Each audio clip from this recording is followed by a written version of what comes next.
Hello students, welcome in online classes of Children Academy Laxmangarh and जो भी students first to eighth class में हैं वो अपना एडमिशन चिल्ड्रन अकेडमी स्कूल में ले सकते हैं।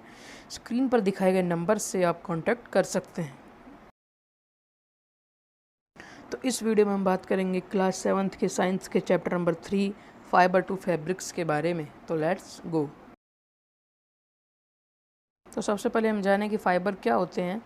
A fiber is a piece of material which is long, thin and flexible like a length of thread. एक फाइबर जो होता है वो एक मटेरियल का पीस होता है जो लंबा होता है, पतला होता है और फ्लेक्सिबल होता है, यानी कि लचीला, जिसे हम मोड़ तोड़ सकते हैं। Like a length of thread, यानी कि किसी धागे की तरह।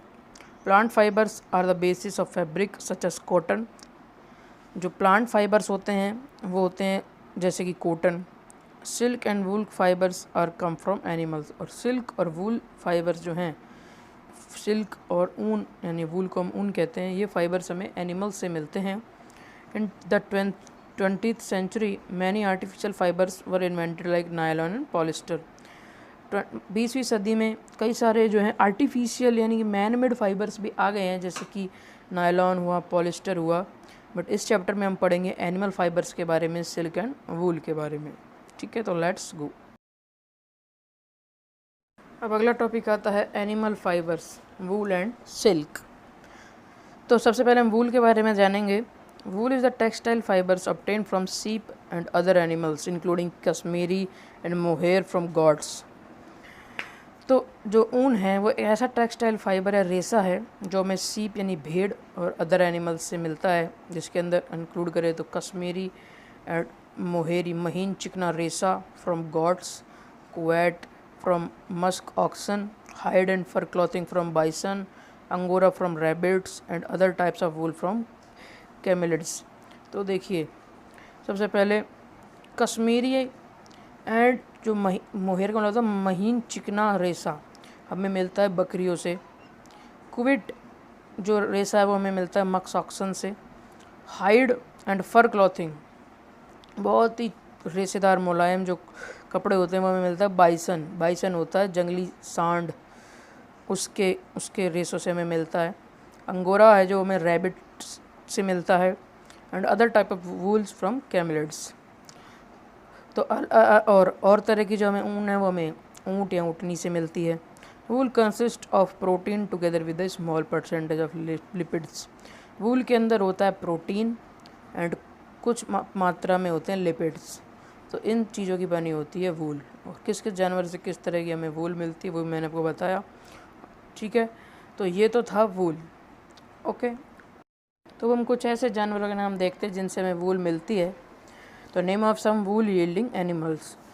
तो देखिए, सबसे पहला है sheep. The most common wool animal is the sheep. तो सबसे जो कॉमन पशु है, एनिमल है जिससे हमें ऊन मिलती है, वो है सीप यानी कि भेड़। उसके बाद आता है गॉड्स, बकरियाँ। Mohair and Kashmiri come from goats. Mohair and Kashmiri नामक रेसा जो है वो मिलता है हमें गॉड्स से। एंड उसके बाद llamas, the llama genus of animals all home originate in South America includes llamas, alpacas, vicunas and guanacos. तो ये जो हैं ये मिलते हैं हमें साउथ अमेरिका के जानवरों के अंदर मिलते हैं। उसके अलावा कैमल्स, रैबिट्स, मस्क ऑक्सन जो हैं ऐसे जानवर हैं जिनसे हमें क्या मिलता है, फाइबर से बनी हुई ऊन। ओके, तो ये हैं हमारे वूल यील्डिंग एनिमल्स। तो हमारे पास अगला टॉपिक है प्रोसेसिंग फाइबर्स इनटू वूल, यानी कि रेशों को ऊन के अंदर बदलना। The wool which is use for knitting sweaters or for weaving shawls is the finish product of a long process which involves the following steps. जो ऊन हम स्वेटर बुनने या शाल तैयार करने के लिए काम में लेते हैं, वो जो प्रोडक्ट है वो एक लंबी प्रोसेस से हमें प्राप्त होता है। उस प्रोसेस के बारे में हम जानेंगे, किस तरह से वो प्रोसेस पूरी तरह से की जाती है और क्या क्या स्टेप्स उसके अंदर होते हैं। तो सबसे पहले हम स्टेप फर्स्ट को देखें। The fleece of the ship along with a thin layer of skin is remove from its body. This process is called sharing. तो सीप की बॉडी से जो फ्लिस होती है उसको हम जब रिमूव करते हैं तो इस प्रोसेस को हम कहते हैं shearing. Machines similar to those used by barbers are used to shave off hairs. जो जो मशीनें नाई के द्वारा काम ली जाती हैं, उसी तरह की कुछ जो मशीन हैं वो जो भेड़ के बाल हैं उन्हें सेव करने के लिए काम में ली जाती हैं। Usually hair are removed during the hot weather. ज़्यादातर जो एक क्रिया होती है हेयर रिमूवल की वो गर्मी के मौसम में होती है। ऐसा क्यों होता है? This enables sheep to survive without their protective coat of hair. जिसकी वजह से गर्मियों के मौसम में जो है भेड़ अपने विदाउट जो उनके बालों की जो एक तरह की उनके ऊपर प्रोटेक्टिव लेयर होती है ठंड से बचने के लिए, उसके बिना वो गर्मी के मौसम में सर्वाइव कर सकते हैं, बट सर्दी के मौसम में वो सर्वाइव नहीं करेंगे, बीमार पड़ जाएंगे, उनकी डेथ हो जाएगी। जिसकी वजह से उनको गर्मी के जो मौसम है उसके अंदर ज़्यादा इस प्रोसेस को किया जाता है। This enables sheep to survive without their protective coat of hair. The hair provide woollen fibres. और ये हेयर जो है हमें ऊनी रेसे प्रदान करते हैं। Woollen fibres are then process to obtain woollen yarn. और फिर वूलन फाइबर्स हमें वूलन यान बनाने के लिए काम में आते हैं। Shearing does not hurt the sheep just as it does not hurt when you get a hair cut or your father shaves his beard. Shearing की जो प्रोसेस है वो शीप को तो बहुत नुकसान नहीं पहुंचाती है। जैसे कि आप जब हेयर कट करवाते हैं या फिर आपके पिताजी जो है सेव करवाते हैं, तब उन्हें कोई जो है हर्ट नहीं होता है, उनकी स्किन या फिर उनकी स्किन के ऊपर कोई भी नुकसान नहीं होता। इसी तरह शेयरिंग के प्रोसेस से भी भेड़ को कोई नुकसान नहीं होता है। ठीक है ना? डू यू नो भाई, आप जानते हैं ऐसा क्यों होता है? The upper most layer of the skin is dead. जो ऊपरी जो त्वचा की जो हिस्सा होता है वो होता है dead. Also the hair of sheep grow again just as your hair does. और इसी तरह से जैसे आपके जो हेयर हैं दोबारा ग्रो हो जाते हैं, उसी तरह से जो शीप के हेयर हैं, भेड़ के बाल हैं, वो भी उसी तरह से दोबारा ग्रो हो जाते हैं। एंड अगेन अगेन हमें ये वूलन यान या वूलन फाइबर्स देते हैं। ठीक है, अब स्टेप नंबर 2 हम देखते हैं। The shared skin with hair is thoroughly washed in tanks to remove grease, dust and dirt. This is called scouring. Nowadays, scouring is done by machines. तो जो शेड स्किन होती है विद हेयर, जिसे हम बाल हमारे निकाले होते हैं हमने भेड़ के, उस स्किन को हम टैंक्स में वाश करते हैं जिससे कि जो उसके ऊपर ग्रीस है, डस्ट है, डर्ट है वो साफ़ हो जाए। This is called scouring. इसे हम स्काउरिंग बोलते हैं। आजकल ये स्काउरिंग की प्रोसेस जो है वो किस में हो रही है? मशीनों से हो रही है। उसके बाद 3rd स्टेप आता है after scouring, sorting is done. Scouring के बाद हमें एक सॉर्टिंग की प्रक्रिया करनी होती है। The hair skin is sent to a factory where hair different textures are separated और सॉर्टेड। हेयरी स्किन जो हमने उतारी होती है भेड़ की स्किन से, उसे हम फैक्ट्री में भेजते हैं जहाँ पर डिफरेंट टेक्सचर्स के जो बाल हैं वो सेपरेट या फिर सॉर्ट किए जाते हैं। उसके बाद स्टेप 4 आता है the small fluffy fibres called burrs. जो छोटे छोटे फ्लपी फाइबर्स जो होते हैं उसे हम बर्स कहते हैं। Are picked out from the hair. उन्हें बालों से निकाला जाता है। दीज आर से burr which sometimes appear on your sweaters. ये वही बर्स होते हैं जो कभी कभी आपके स्वेटर्स के ऊपर भी पाए जाते हैं। The fibres are scoured again and dried. उसके बाद जो रेसे हैं वो दोबारा स्काउर्ड किए जाते हैं जैसे हमने सेकंड स्टेप में किया था, और उन्हें फिर सुखाया जाता है। This is the wool ready to be drawn into fibres. और उसके बाद ये जो हमें ऊन प्राप्त होती है जो फाइबर्स से द्वारा में प्राप्त होती है। उसके बाद step 5, the fibres can be dyed in various colours as the natural fleece of sheep and goats is black, brown और वाइट। अब जो ये फाइबर्स होते हैं इन्हें हम डाई करते हैं जिनसे हमें इन्हें वेरियस कलर्स मिल सकें और हमारा जो स्वेटर है वह साल है अलग अलग रंगों की बन सके। क्योंकि जो नेचुरल जो कलर होता है सीप या फिर गॉड का वो होता है ब्लैक, ब्राउन या वाइट, तो हम उसे चेंज करते हैं रेड, ब्लू, जो भी हमारा मन का कलर होता है उसे हम डाई वूल आती है। उसके बाद स्टेप 6 में the fibres are straightened, combed and rolled into yarn. उसके बाद जो रेसे होते हैं उन्हें सीधा किया जाता है एंड उसे फिर रोल बनाकर उनको यार्न की तरह उसको रोल कर एक तरह के गट्ठर उसका बनाया जाता है, जैसे कि धागे का गट्ठर होता है। The longer fibres are made into wool for sweaters and the shorter fibres are spun and woven into woollen clothes. जो बड़े रेसे होते हैं वो तो हमें वूल के रूप में हमें स्वेटर बुनने के लिए मिल जाते हैं। जो शॉर्ट रह जाते हैं, छोटे रह जाते हैं, उन्हें हम स्पन कर और वोवन कर उसे हम वूलन क्लॉथ बना लेते हैं। ठीक है, इस प्रोसेस को एक छोटी सी लाइन से दिखाया जा रहा है। The processing of fibre into wool can be represented as follows. सबसे पहले शेयरिंग की प्रोसेस, उसके बाद स्काउरिंग की, फिर सॉर्टिंग की एंड फिर क्लीनिंग ऑफ बर्स, फिर डाइंग एंड देन फिर रोलिंग। उसको हम धागे के रूप में तैयार कर बुन गट्ठर बनाकर हमारे मार्केट में हम वो उपलब्ध हो जाता है। तो इस तरह से हमें प्राप्त होती है वूल। कितने स्टेप्स आए इसके अंदर? 6 स्टेप्स आए। होपफुली आपको सभी स्टेप्स समझ आए होंगे। ओके, तो अब हमारे सामने एक टॉपिक आता है ऑक्यूपेशनल हजार्ड, यानी कि व्यावसायिक आपदा। Wool industry is an important means of livelihood for many people in our country.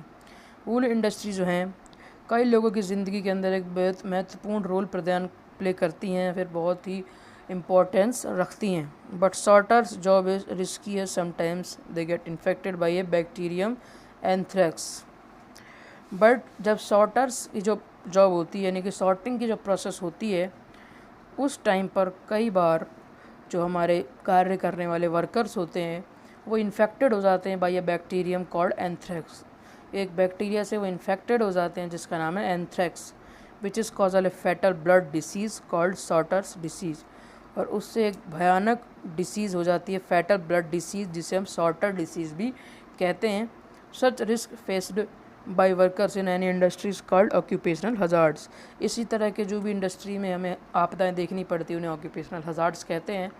तो एंथ्रेक्स जो एक तरह का बैक्टीरिया होता है वो बहुत ही जानलेवा होता है वूल इंडस्ट्री में कार्य करने वाले वर्कर्स के लिए। ठीक है, इस पर भी आपके लिए क्वेश्चन आ सकता है एग्ज़ाम्स में।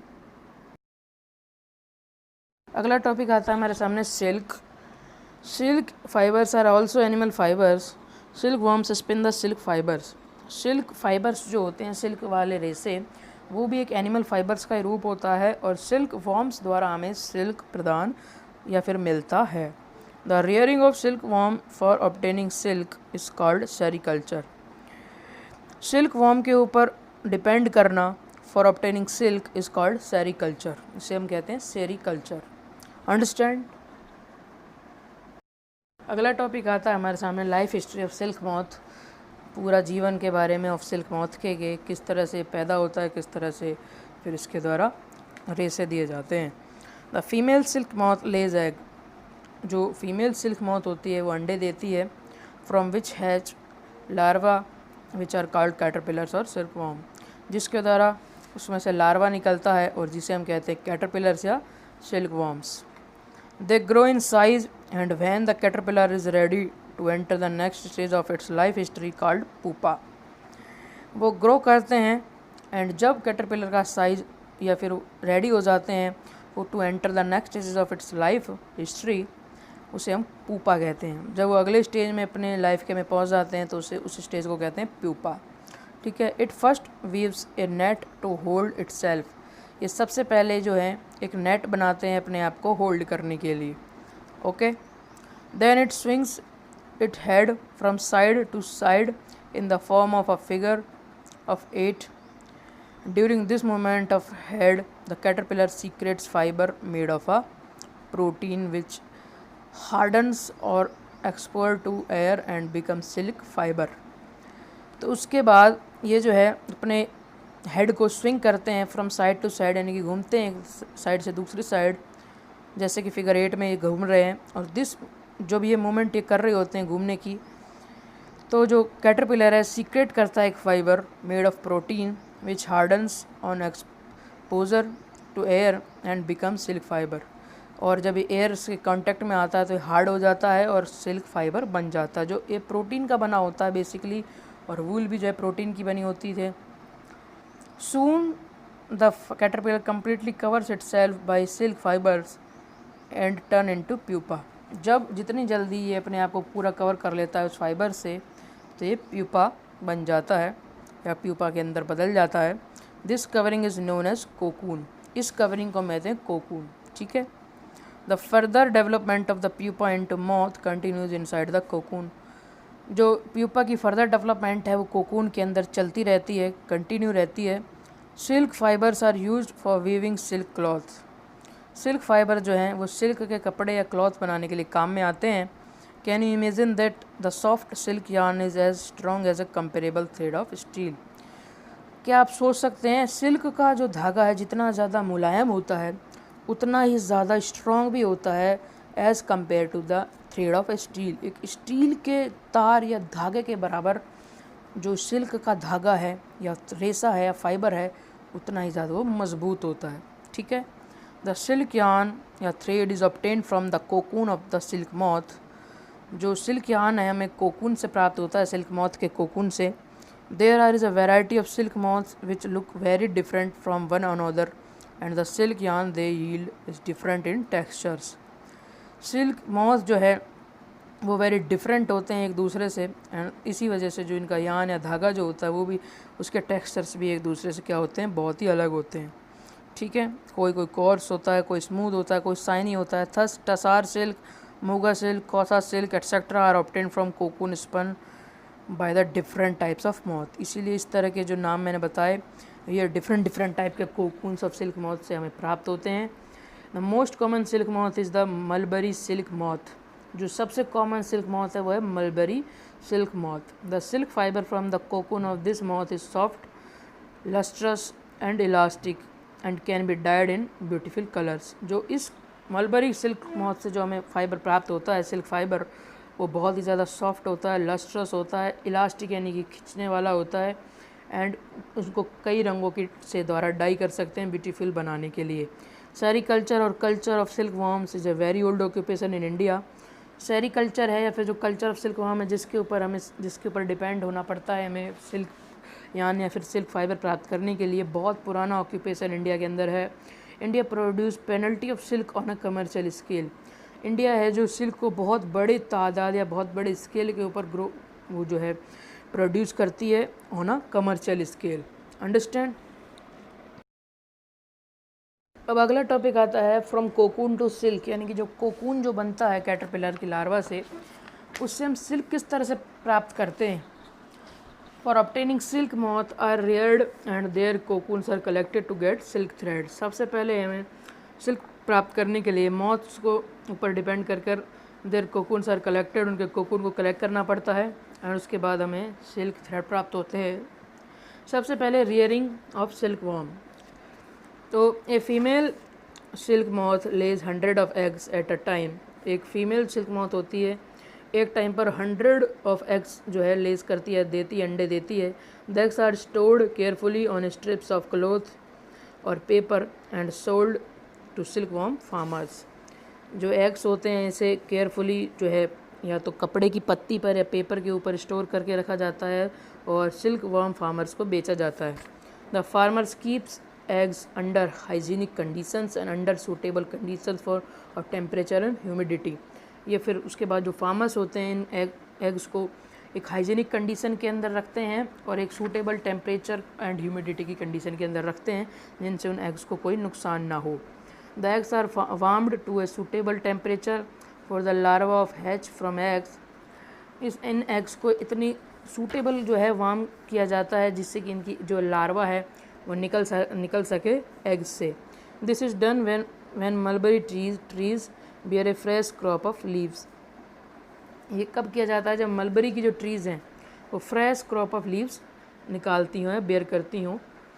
उसके बाद द लार्वा कॉल्ड कैटरपिलर्स, जो कैटरपिलर्स कहलाता है जो लार्वा, और silk worms eat day and night and increase enormously in size.